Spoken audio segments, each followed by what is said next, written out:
Hi, and welcome to part 3 of the 3-part Maya to Substance to Unreal tutorial series. Today I'm going to be showing you just how to bring those assets that we exported from Substance, which is our FBX, and then our new maps that we've created in Substance Painter, and then import those into Unreal. So to go open to Unreal, you go File, New Level, or for me, I want to Open Level. I'm using the motion controller map here from the virtual reality blueprint that's created already.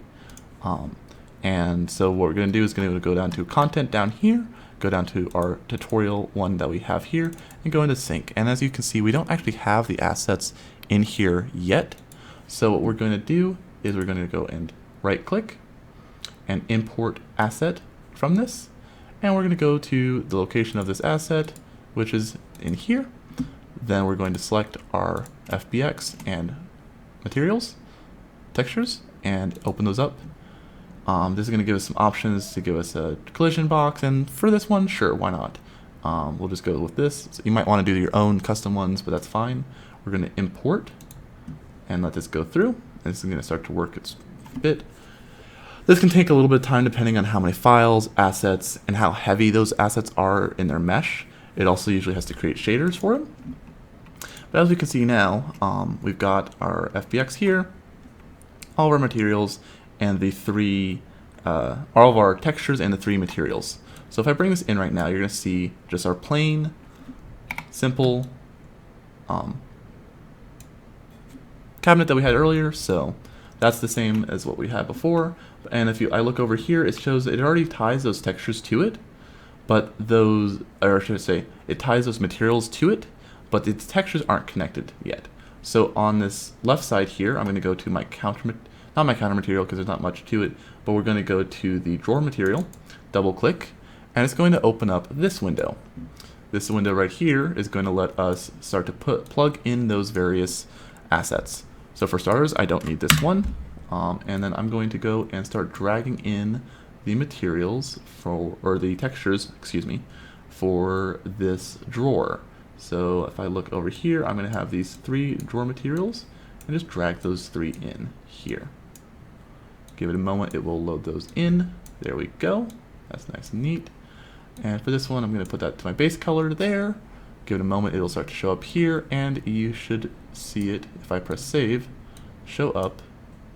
Give it a moment here. Sometimes stuff in Unreal is a little slow, and it'll show up right there, just as we painted it in Substance.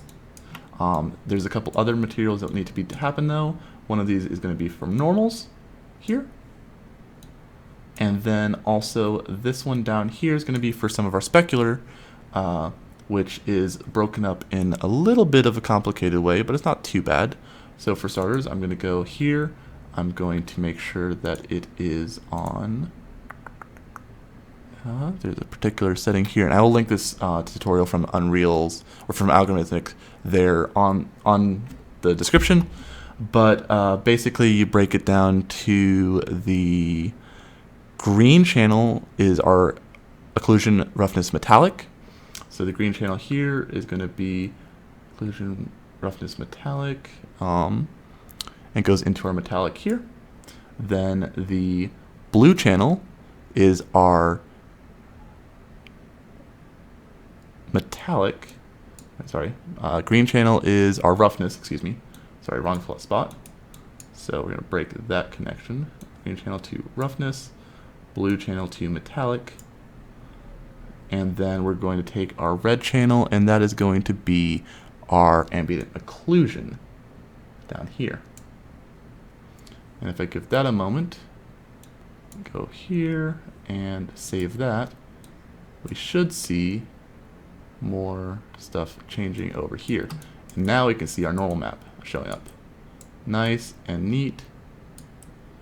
Nice and bright and just fine. So you do that with each individual one of those materials, and once you're done, you just press save and close out of that for your material attribute editor.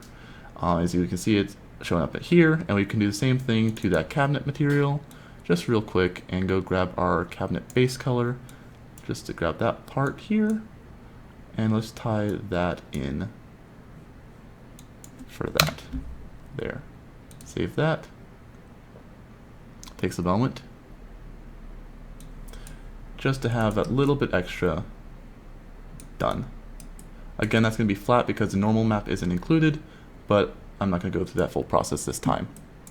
Another thing here that you might notice is where the locator is, and it's off to the center. So if we go back into Maya, we would see that this wasn't actually created at 0, 0. This was created offset and frozen in translation to it. So make sure that your models are made at 0, 0. Otherwise, your location cursor is going to be in a different area from what you might want, and that can just be a little bit challenging.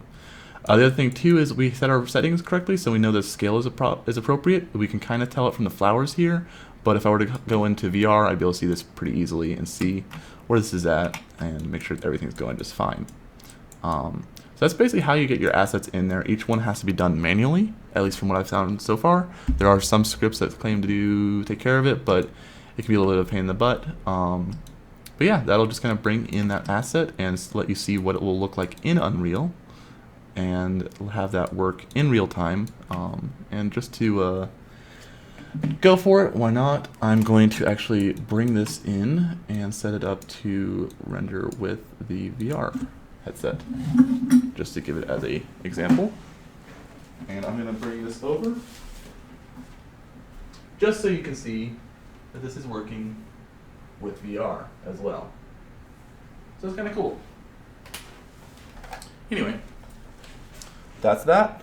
That's how we brought it in, and that's Unreal for the basics there. Have a good one. Bye.